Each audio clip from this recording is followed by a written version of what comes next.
Tom Studdert, welcome to the show. How's your day going? It's been going great. It's Friday, so I can't complain. Yes, it is. And Tom, you are Vice President of Onboarding, Learning, and Integrations at ZoomInfo. That's correct, yes. So that's quite a title. You Yeah. were at discover.org. Now it's one company with ZoomInfo. Tell us what your title means. What does that entail?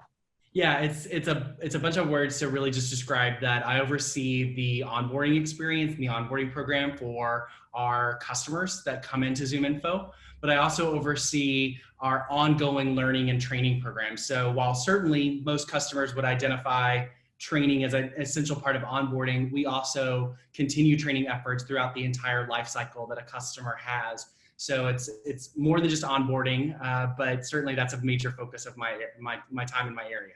Got it. So talk to us a little bit about what has been effective onboarding strategies for you. What have you seen work to onboard customers? Yeah, I think the first thing is to really establish what your KPIs are and what your metrics are. We use sort of a pyramid of metrics, starting with sort of the core things that we look at, right? Like, number of accounts trained, number of users trained, and then satisfaction metrics, engagement, usage, and all the way up to impact. And to us, really figuring those out is the most important first thing that you need to do with a customer education or a customer onboarding program.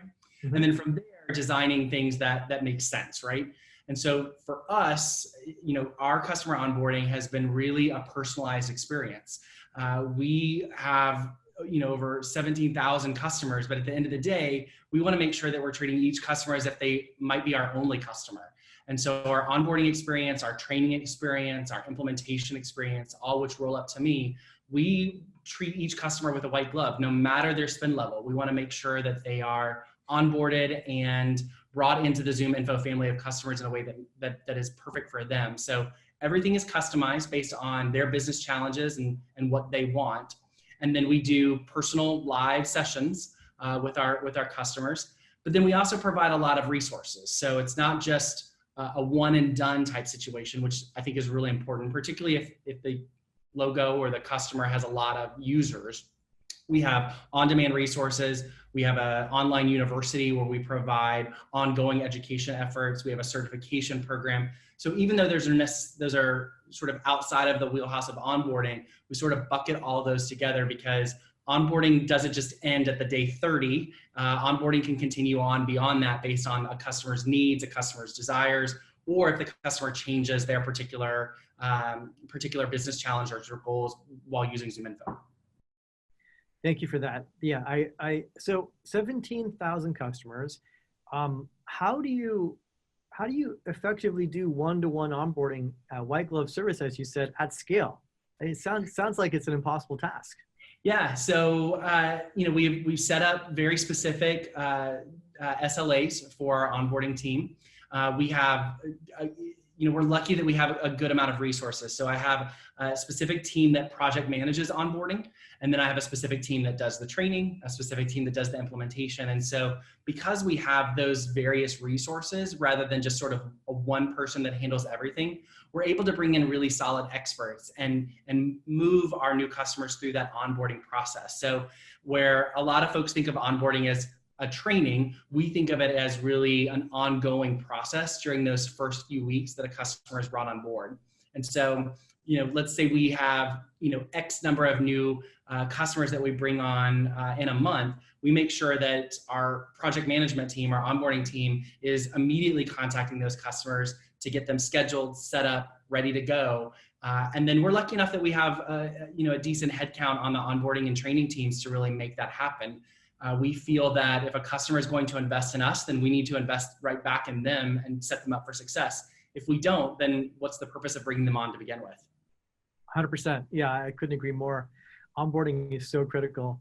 Have you found that while there is definite relevance in terms of the one-to-one high-touch service, that some of your customers may prefer the self-service? You mentioned a bunch of training materials you have that are on demand. Yeah. That can help customers find what they need.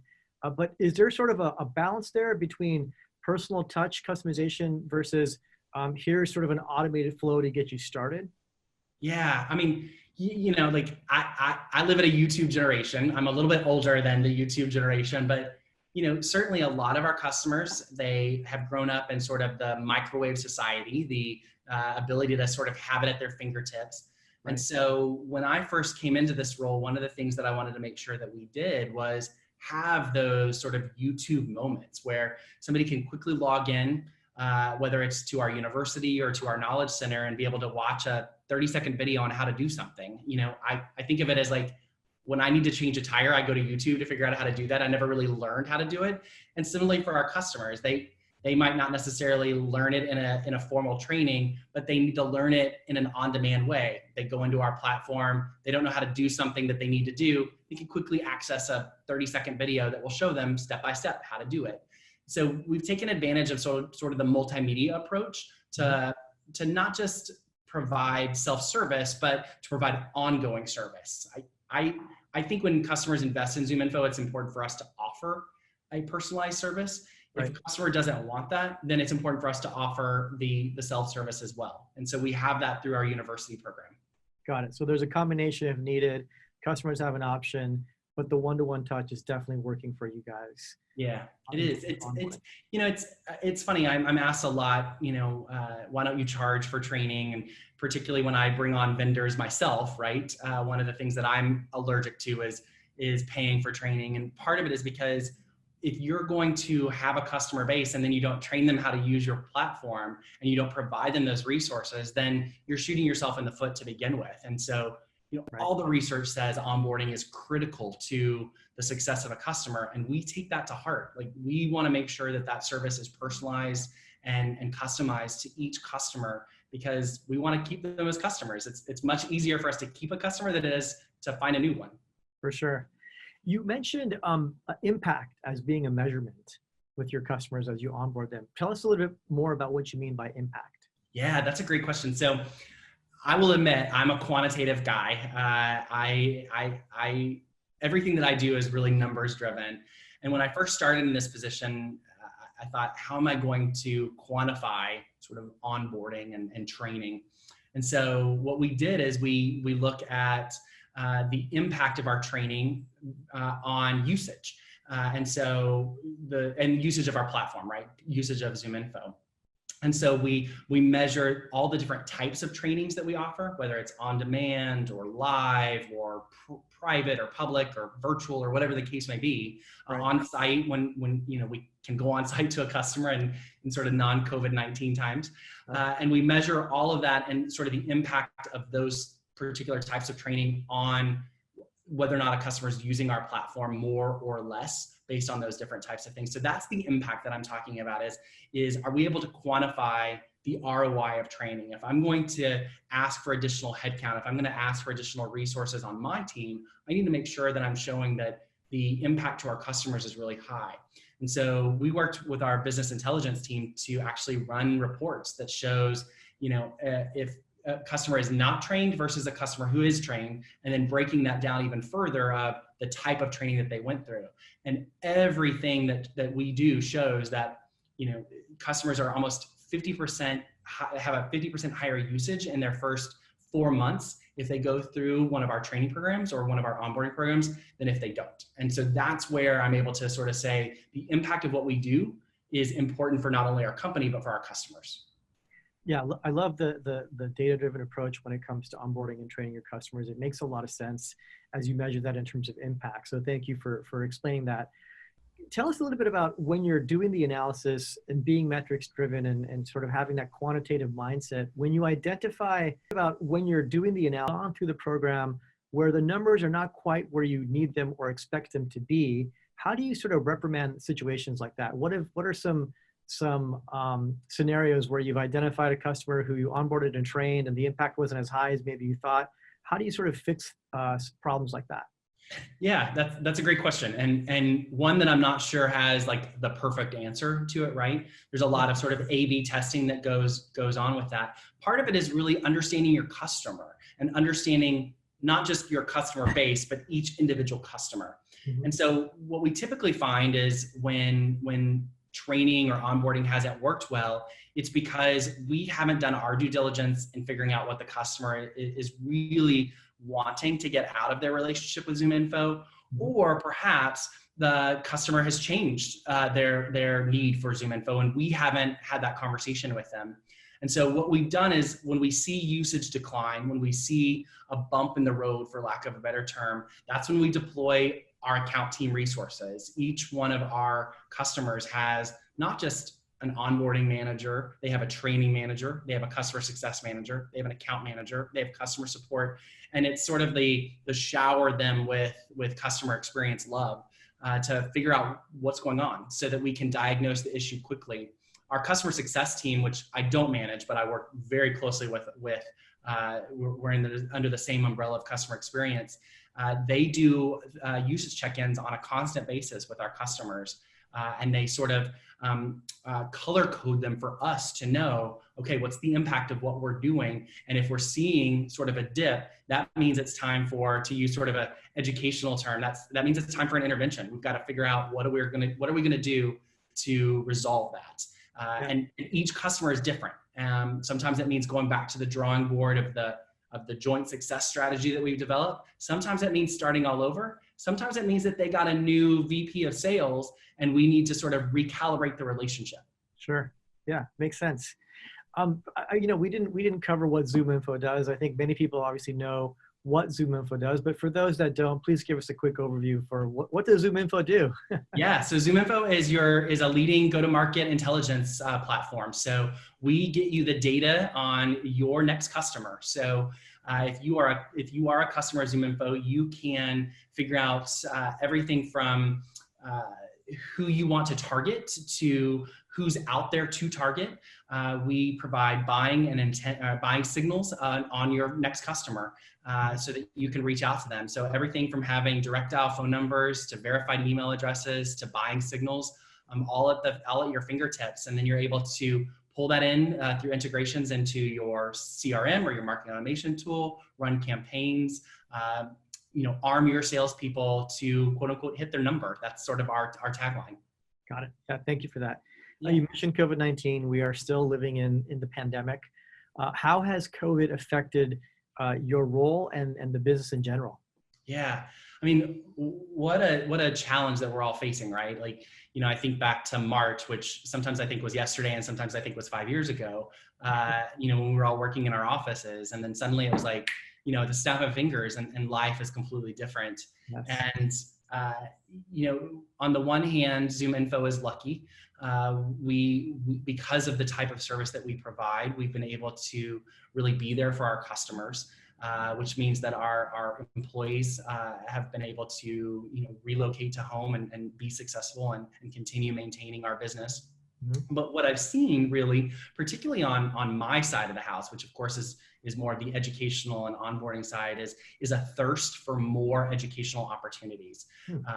People are working from home. It's not that they have necessarily more time on their hands, but they're wanting to continue to get better. They aren't necessarily able to go to a conference. They're not able to go to networking events. They're not able to go to in-person programs that will help them become better professionals. And so what's been incumbent upon us as folks that manage training spaces is to develop that in lieu for our customers. We have seen an amazing uptick in the number of customers that have completed our online courses. And we offer courses not just in how to use ZoomInfo, but how to be a better marketer, how to be a better salesperson, how to overcome sales objections. And we have increased the number of courses that have been completed almost by double. So we were at around 3,000 a month. Now we're at about 7,000 a month. Wow. And that to me is just showing that people who are working from home have a thirst for continuing to improve, and we need to meet them there and provide that. That's amazing. So, I mean, we will get through this eventually, but even when we get through this, based on the data you just shared, do you think that this will be a continued trend, into 2021 in terms of just the online consumption of educational materials? And if so, how do you sort of tailor your strategy accordingly? Yeah, I think it will and it won't. So that's, a great answer, right? Yes and no. I think it will in terms of, I think the landscape of business is going to change. You see commercial real estate right now really struggling because people are working from home and people are realizing, maybe we don't need an actual office to go into.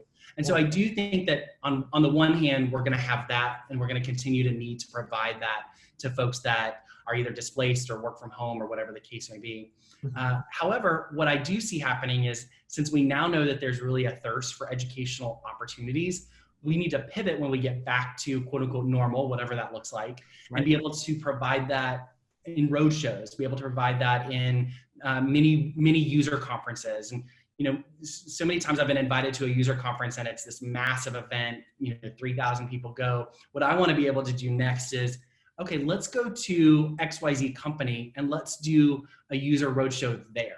Let's go to, the Googles and the Microsofts and the Amazons, who might be customers of ZoomInfo, and let's do a day there and invite our users and their employees to participate in our training programs, because that will just help them become even better, but it'll also ingratiate us into their space, and they'll consider us a part of their sort of extended family. Yeah, it makes a lot of sense.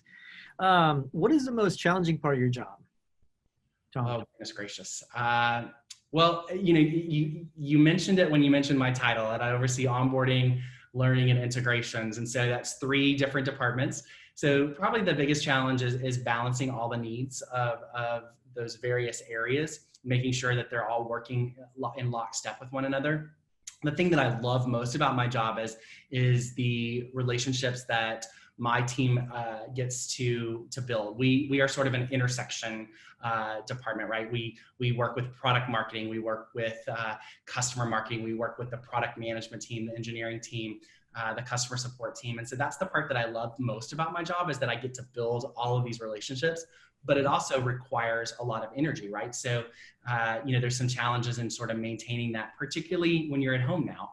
I say I need blue lens glasses now because I stare at a screen for 8, 9, 10 hours a day, where before I had just as many meetings, but I was able to do them in person or at my desk. And I think that's the biggest challenge, is that the style of work that we were used to in pre-COVID-19 has been disrupted. And maybe that's a good thing, but it is a change for us. Yeah, I couldn't agree more.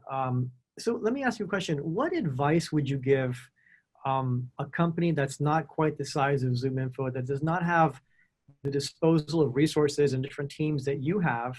What one piece of advice would you give a company that is, very focused on customers and onboarding, in terms of what they should focus on the most?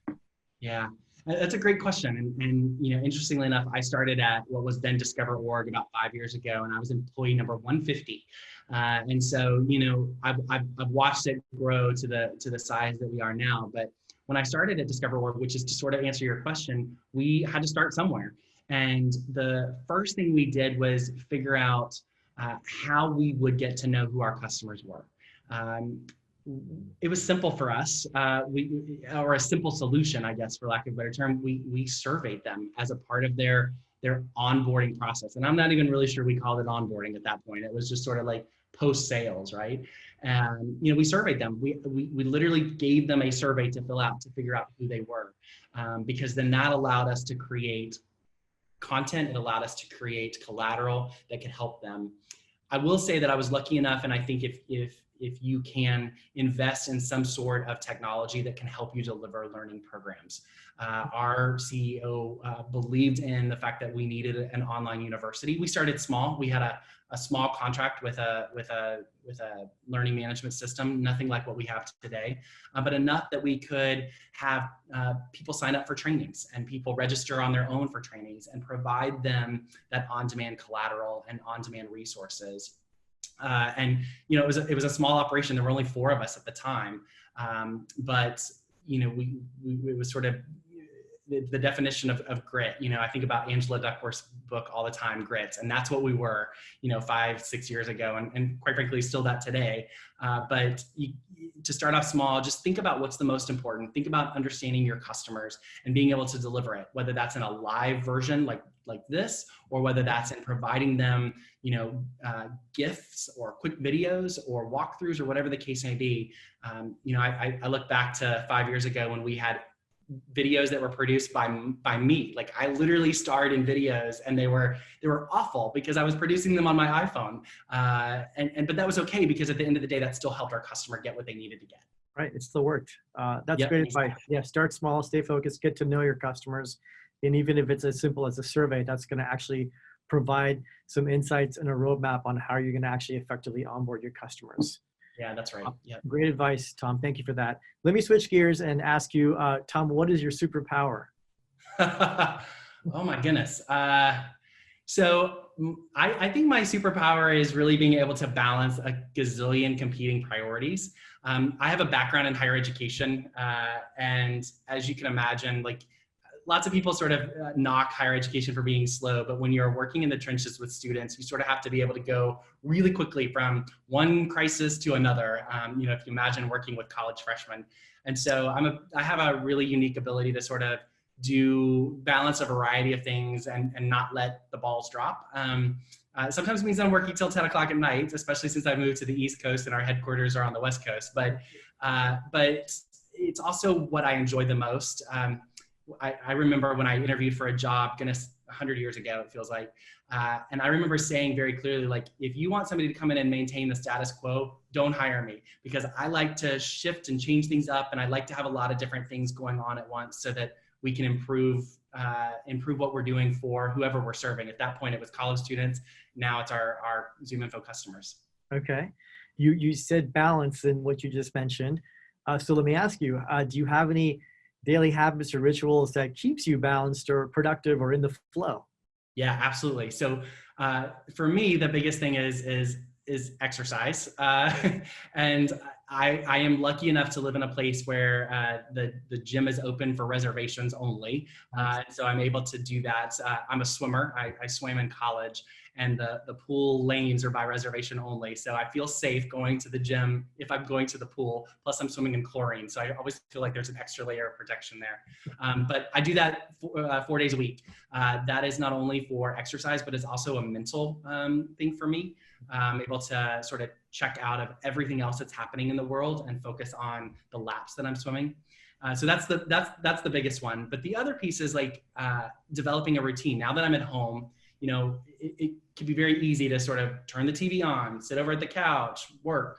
But what I've done is I've created a space in my apartment with my desk, and everything else is over there. And I make sure that I don't engage with that during the day. And I still schedule my lunch, and I still schedule, the quick little moments of break that I need in order to sort of regain my senses during the course of the day. So I try to keep a regular schedule. I try to keep a regular life, as opposed to sort of trying to mirror the two. Now I'm lucky. I'm not married. I don't have kids. And I understand that that's not the same for everybody. But I think trying to maintain a regular schedule is really, really important.